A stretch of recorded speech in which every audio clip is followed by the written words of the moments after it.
हर stage पे आप सीख रहे हो, मैं सीख रही हूँ, हर कोई सीख रहा है, हर स्टेज पे सीख रहा है। ऐसे ना हो कि आपने हाथ में सिल्वर वॉच पहनी हुई है, गोल्डन आपकी रिंग्स हैं, गोल्डन आपकी वॉच है, सिल्वर आपकी रिंग्स है। इस ज्वेलरी में कुछ भी ऐसा नहीं है कि इस पे आपके 20,000 लग जाएंगे, 25,000 लग जाएंगे और एक ही शेड होगी। ये नहीं होगा कि मेरे यहाँ से कोई और शेड आ रही हो, यहाँ से कोई और शेड आ रही हो, वो उसकी ना वो क्लास नहीं आती। और वो ना जो कलर है वो हर ड्रेस के ऊपर जाता नहीं है। हाय माय क्यूटीज़, अस्सलाम वालेकुम, welcome back to my YouTube channel. I am your Jahan Khan. और मुझे आप सब इतने कमेंट्स करती हो, आप प्लीज़ वीडियो डालें, इस बारे में वीडियो डालें। मेरे ज़हन में सब कुछ है, मैं कोशिश करती हूँ, अब तो रोज़ कोशिश कर रही हूँ कि रोज़ वीडियो आए। कभी एक आधा दिन अगर स्किप हो जाता है और मिस हो जाता है तो वो इसलिए कि मैं तो बहुत बिज़ी होती हूँ या मुझे खुद को मेंटल ब्रेकडाउन हुआ होता है, तो बस उस वजह से, और फिर उसको थोड़ा सा हील होने में टाइम भी तो लगता है। अच्छा खैर, आज की हमारी वीडियो है on a topic that how to look from basic to expensive. ठीक है। अच्छा, ये एक बड़ा इम्पोर्टेंट टॉपिक है। मुझे कमेंट आया हुआ था एक बच्ची का, उसने कुछ कहा हुआ था कि आप ही मैं कुछ भी कर लूँ, एनीथिंग, मैं कोई भी एक्सपेंसिव भी चीज़ वेयर कर लूँ, मैं कुछ भी कर लूँ, लेकिन मैं उस तरह की नहीं लगती। और मैं हमेशा, मेरी देसी लुक आती है, मैं थोड़ी सी देसी लगती हूँ और मुझे उसकी चीज़ ना समझ आ गई जो वो कहना चाह रही है। बेसिकली जो एक्सपेंसिव लुक होती है ना, वो आपकी एक्सपेंसिव चीज़ों से नहीं आती। ठीक है, आपको कुछ अंडरस्टैंडिंग होनी चाहिए चीज़ों की, कुछ आपको पता होना चाहिए कि आपने क्या पहनना है, किस तरह से कैरी करना है, उससे आपकी लुक जो है वो लग्जरी और एक्सपेंसिव लगती है। ठीक है, अगर आपके पास बहुत पैसे भी हैं, आप बहुत पैसे भी लगा रहे हो आप अपने ड्रेसेस पे, अपनी ग्रूमिंग पे, किसी भी चीज़ पे, तब भी आप वो हाई एंड और वो ग्रूम लड़की नहीं नज़र आ सकते अगर आपको वो चीज़ कैरी करनी नहीं आती। ठीक है, चीज़ों को कैरी करना ना बहुत एक मेजर इम्पोर्टेंट एस्पेक्ट है आपकी ग्रूमिंग में। और मैं आपको एक बात बताऊँ, ये सारी ज़िंदगी चलता है, आप सारी ज़िंदगी सीखते हो। अगर आपको इस स्टेज पे और आपको अभी भी नहीं आ रहा ना कि आप किस तरह से खुद को कैरी करो और ग्रूम करो, तो इसका मतलब ये नहीं है कि आप कभी भी नहीं हो सकते। हर स्टेज पे आप सीख रहे हो, मैं सीख रही हूँ, हर कोई सीख रहा है, हर स्टेज पे सीख रहा है। मैं यहाँ पे आपसे वो शेयर करना चाहती हूँ जो आज तक मैंने सीखा है, अभी भी मैं सीख रही हूँ। अगर आप लोगों को भी कुछ मुझे सजेस्ट करना हो, एनीथिंग, आप लोग सजेस्ट कर सकते हो। तो आप लोग बेसिक से एक ग्रूम गर्ल, एक एक्सपेंसिव गर्ल कैसे नज़र आ सकते हो, इसमें सबसे पहले रोल होता है हमारे बालों का। ठीक है, हमारे बालों का रोल इस तरह नहीं है कि बाल लंबे होने चाहिए, बाल घने होने चाहिए, बाल छोटे ना हों, बाल छोटे हों, कुछ भी नहीं। आप लोगों ने फोकस करना है अपने बालों के कलर पे। ठीक है, आपके बालों का जो कलर है ना, वो उसमें डिफरेंट टोन्स ना आ रही हो। मैंने अपनी ज़िंदगी में बहुत ब्लेंडर किए हैं। मैंने अपने बाल ब्लॉन्ड भी किए थे, ब्राउन भी किए, मैंने फिर रेड भी किए, और मैंने बहुत ब्लेंडर किए हुए अपने बालों के साथ। इवेंचुअली मुझे पता चला कि यार दिस कलर सूट्स मी। ठीक है, ये ब्लैक कलर है जो मुझे सूट करता है, मेरे अपने नेचुरल बाल हैं जो मुझे सूट करते हैं। आपके बालों का कलर कोई भी हो, आपका नेचुरल कलर की बात आ रही है इधर।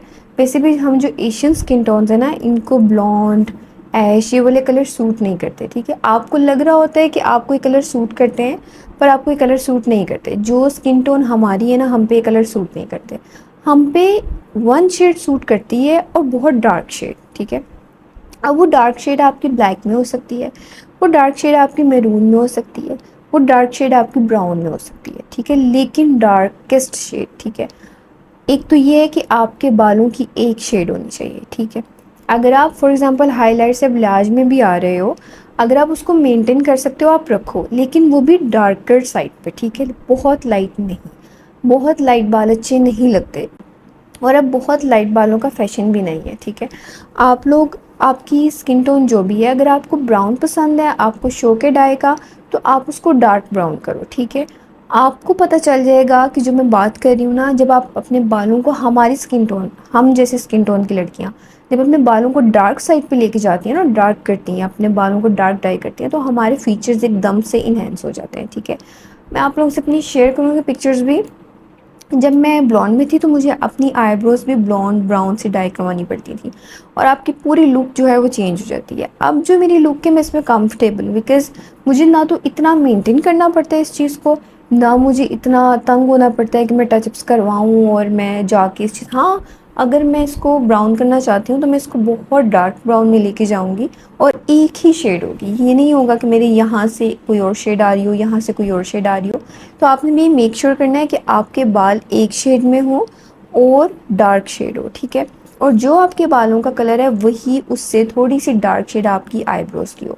फॉर एग्ज़ाम्पल आपके बालों का ब्लाउज आपने करवाया हुआ है तो आपकी जो ब्रोज़ है ना वो ब्राउन में होनी चाहिए, ठीक है। अगर आपकी ब्रोज़ मेरे टाइप की हैं तो मत जाना ब्राउन में, मत जाना ब्लाउज में, किसी में भी मत जाना।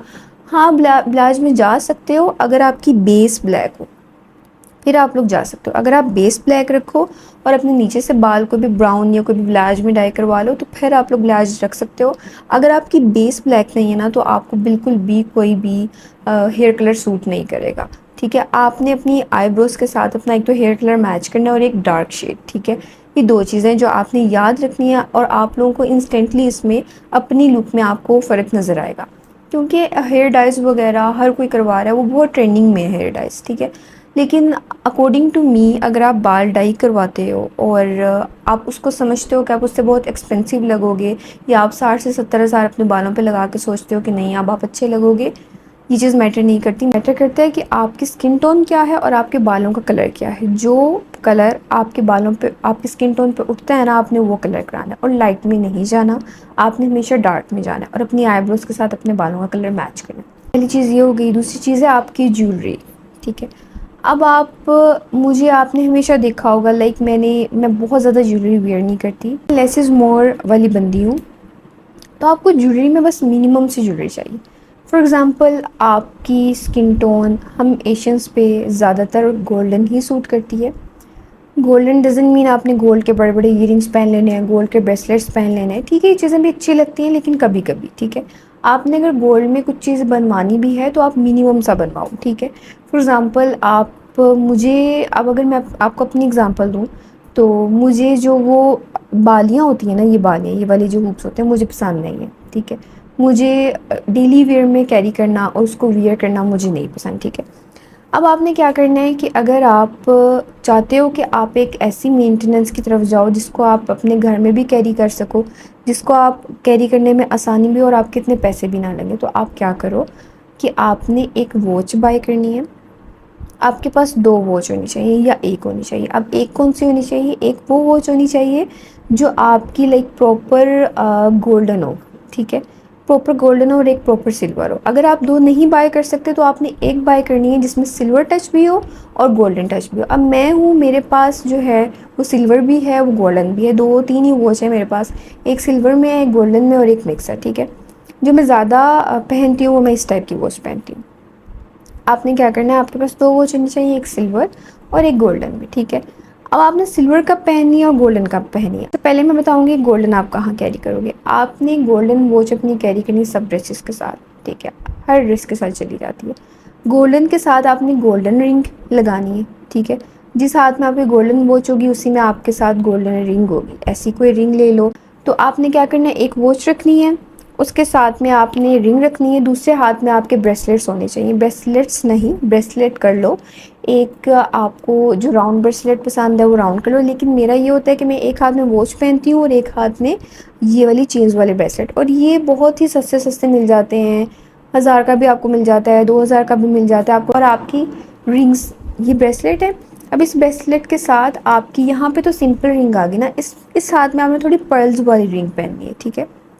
एक हाथ में आपने वॉच पहनी है, उसके साथ सिंपल रिंग, और एक हाथ में आपके ब्रेसलेट्स होने चाहिए, उसके साथ थोड़ा सा लाइक नगनी जिसको हम कहते हैं, थोड़ी सी वो पर्ल्स वाली आपने इस हाथ में रिंग पहनी है। तो ये देखो ये ज्वेलरी कितनी अच्छी, बिल्कुल मिनिमल सी है और ये कितनी ज़बरदस्त लग रही है ज्वेलरी, ठीक है। अब हम आते हैं अपने कानों की तरफ, ठीक है। अब जो आपके ईयर्स है ना, उनमें ज़रूरी नहीं आप बड़े बड़े हुप से पहनो, बड़ी बड़ी बालियाँ पहनो या कुछ ऐसा पहनो जो नज़र आए तभी अच्छा लगेगा, ऐसा नहीं होता। अब मेरी 2 पीर्सिंग है कानों में, ठीक है, और दोनों में मैंने बिल्कुल मिनिमल से पहने हुए हैं अपने इयरिंग्स। देखो, एक में तो मैंने बिल्कुल एक छोटा सा डाला हुआ है ऊपर वाली साइड पे, क्योंकि अगर आपकी भी ज़्यादा पीर्सिंग है तो ऊपर आपने वो जो वाइट कलर का नग टाइप नहीं मिलता ईयरिंग, ऐसा ये आपने पहनना है, ठीक है। आपकी जितनी भी पेयरिंग्स है आपने उसमें ये पहनना है, और दूसरी जो नीचे वाली मेन पेयरिंग होती है ना, उसमें आपने कोई भी सिंपल गोल्डन सिंपल गोल्डन ले लो, या आप थोड़ा सा उसमें सिल्वर टच ना हो, ठीक है, सिल्वर टच के बगैर गोल्डन टच हो, ठीक है, और सबसे बड़ी बात वो बड़ा ना हो, इतना साइज़ हो उसका, ठीक है, ये आपने पहन लेना, ठीक है। और आपकी जो नेकलेस है ना, अगर आपको पेंडेंट पहनने का शौक़ है या आपको पसंद है, तो मैं पेंडेंट क्यों इतना नहीं पहनती, मैं पहनती भी हूँ, काफ़ी ड्रेसेस के ऊपर पहन भी लेती हूँ, वेस्टर्न के ऊपर स्पेशली मैं पेंडेंट कैरी करती हूँ, एक मज़ेदार सा पेंडेंट है मेरे पास, वो पहन लेती हूँ, हार्ट वाला। लेकिन मुझे लगता है कि मेरी जो नेक है ना वो ज़्यादा अच्छी लगती है विदाउट पेंडेंट, क्योंकि मुझे लगता है कि एक एक ये देखो ब्रॉडनेस सी क्रिएट हो जाती है जिसकी वजह से आप प्यारे लगते हो, ठीक है। तो मैं फिर अपनी जो नेक है उस पर इतना पेंडेंट नहीं पहनती, क्योंकि मुझे लगता है पेंडेंट पहनने से ना मेरी जो नेक है वो छोटी लगती है, और शायद मेरा फेस भी चबी है, तो मुझे इसलिए लगता है कि मुझ पर सूट नहीं करता। अगर आप लोगों का भी फेस चबी है और आप लोगों की नेक छोटी है, कोई इस तरह का सीन है, तो आप लोग भी मत पहनो, ठीक है। क्योंकि मेरी नेक छोटी नहीं है, लेकिन मेरा जो फेस है वो चबी है, तो थोड़ा गोल राउंड में है, तो मुझे इतना जो है पेंडेंट अच्छा नहीं लगता, ना मुझे सूट करता है। ये हो गया। आपकी अब देखो कितनी मिनिमल सी ज्वेलरी है, मतलब इस ज्वेलरी में कुछ भी ऐसा नहीं है कि इस पे आपके 20,000 लग जाएंगे, 25,000 लग जाएंगे। टोटल भी बहुत भी भागो तो ये मेरा ख्याल है 8-9 के दरमियान ये सब कुछ मिल जाता है, ठीक है आपको, और ये चलता भी लॉन्ग टर्म है, ठीक है, लाइक 2-3-4 साल ही निकाल जाती हैं चीज़ें। तो आपने ये चीज़ पहन ली। अब मैं सिल्वर वॉच पे आती हूँ। सिल्वर वॉच आपने वियर जब करनी है, आपने अपने उन ईस्टर्न के ऊपर सिल्वर वॉच वियर करनी है जिसमें लाइक वाइट टच हो, थोड़ा सा जो सिल्वर एम्ब्रॉयडरी होती है ना वो, ठीक है, ज़ाहिर है उसके साथ अब आप गोल्डन भी उसके साथ कैरी कर सकते हो, दिस इज़ ऑप्शनल। सिल्वर जो है वो कैरी करना ये ऑप्शनल है कि आप सिल्वर ज्वेलरी जो है, सिल्वर वॉच आप कैरी करो, this is optional. Silver watch के साथ आपको फिर ये वाली जिस तरह की रिंग्स है ना ये चल जाती हैं, सिल्वर वॉच के साथ ये वाली रिंग्स चल जाती हैं, लेकिन ये रिंग नहीं चलती, ठीक है। सिल्वर के साथ सिल्वर रिंग होना ही इम्पोर्टेंट है। अच्छा, एक और ये चीज़ मैं यहाँ पर मेंशन करना चाहूँगी कि बच्चियाँ गलती करती हैं कि वो जिन्होंने गोल्डन पहन ली है, रिंग्स वो सिल्वर पहन लेती हैं, या फिर वॉच सिल्वर होती है, रिंग्स गोल्डन होती है। तो यार अपनी ज्वेलरी को ना मैच किया करो। अब मुझे तो ये भी नहीं पसंद कि मैं गोल्ड लाइक सिल्वर इयरिंग्स पहनूँ और मेरी जो नोज़ रिंग है वो गोल्डन हो, बिकॉज़ ये थोड़ा सा होता है कि मुझे नोज़ रिंग बार बार चेंज करना इतना पसंद नहीं है, तो फिर मैं इसको हाथ नहीं लगाती। तो इसलिए मैं जो समझाना चाह रही हूँ ये है कि आप एक ही कलर में ज्वेलरी कैरी किया करो डेली वेयर में, ठीक है। यहाँ पे इवेंट्स वगैरह की बात नहीं हो रही, इवेंट्स में तो ज़्यादा आप पिंक भी कैरी करते हो, ग्रीन भी एंड ऑल, लेकिन अगर आप डेली वेयर में कैरी कर रहे हो तो आप एक ही टाइप की ज्वेलरी कैरी करो। फॉर एग्जांपल अगर आप सिल्वर में जाना चाहते हो तो आपकी सब चीज़ें सिल्वर में हो, अगर आप गोल्डन में जाना चाह रहे हो तो आपकी सब चीज़ें गोल्डन में हो, चीज़ें। अच्छा, बातें तो बहुत सी हैं, ठीक है, मैं स्टेप बाय स्टेप करके बताऊँ, किस तरह वीडियो बहुत लंबी हो जाती है, ठीक है। और इसके बाद में आप बस अभी ये 2 चीज़ें अप्लाई करो, अपनी जो आप ड्रेसेस कैरी कर रहे हो, जो शूज़ पहने हो उसको एज़ इट इज़ रखो। ये 2 चीज़ें आपको बहुत हेल्प करेंगी। एक तो अपने बालों का कलर जो है उसको ठीक करो, और अपने बालों पे थोड़ा सा लाइक इन्वेस्ट करो। और मैं तो ये कहूँगी कि जो आपका नेचुरल कलर है ना वो बेस्ट होता है। और मेरा भी अभी यही है कि मेरा लाइक अभी मुझे यहाँ से यहाँ तक मैंने बाल डाई नहीं किए, ये रूट्स आई हुई हैं, ब्लैक नीचे वाले मैंने डाई किए हुए हैं, पर मैंने ये वाले बाल डाई नहीं किए, ठीक है। तो आपका जो नेचुरल कलर है ना, ज़्यादा भी अच्छा लगता है तो डार्क ब्राउन में चले जाओ, ठीक है, लेकिन इससे लाइट मत जाओ, वो उसकी ना वो क्लास नहीं आती। और वो ना जो कलर है वो हर ड्रेस के ऊपर जाता नहीं है, और बहुत लाइक आपको बस उसमें तंग ही हो जाता है आप उसकी स्टाइल करते हुए और सब ये चीज़ें करते हुए। तो उसको उस चीज़ से बचने के लिए ना, और हाई मेंटेनेंस रहने के लिए, आप लोग एक सिंगल शेड करा लो और डार्क शेड करा लो जो आपकी आईब्रोज के साथ मैच हो। खैर, ये वीडियो यहाँ पे मैं ख़त्म करती हूँ। इसमें भी बहुत सी बातें मैं आप लोगों को समझाऊंगी कि आप लोगों को शूज़ किस तरह कैरी करने चाहिए, ड्रेस कौन सा कैरी करना चाहिए, और बहुत सी चीज़ें हम डिस्कस करेंगे। बस आप लोग परेशान ना हुआ करो कि आप ही नहीं आ रही और आप ही वीडियोज़ नहीं बना रही। सब कमेंट्स आपके मैं पढ़ती हूँ, और ज़्यादा से ज़्यादा रिप्लाईबल के मैं कमेंट्स की वीडियो बना दिया करूँगी जिसमें मैं आप लोगों को रिप्लाई किया करूँगी। वो फिर उस तरह मेरे लिए भी आसान हो जाएगा, आप लोगों के लिए भी आसान हो जाएगा। ऐसा कभी नहीं होगा कि मैं आप लोगों के कमेंट्स का रिप्लाई ना करूँ। ये वो चीज़ें मैं आपको बताती हूँ जो मैंने सीखी हैं, और मैं बहुत सी चीज़ें आप लोगों से शेयर करूँगी आगे जो मैंने खुद अपने एक्सपीरियंसेस से सीखी हैं। और बस आप लोगों ने परेशान नहीं होना, मेरे लिए भी दुआ करनी है, और अपनी दुआओं में भी याद रखना है, और अपना बहुत सारा ख्याल रखो। अल्लाह हाफ़िज़।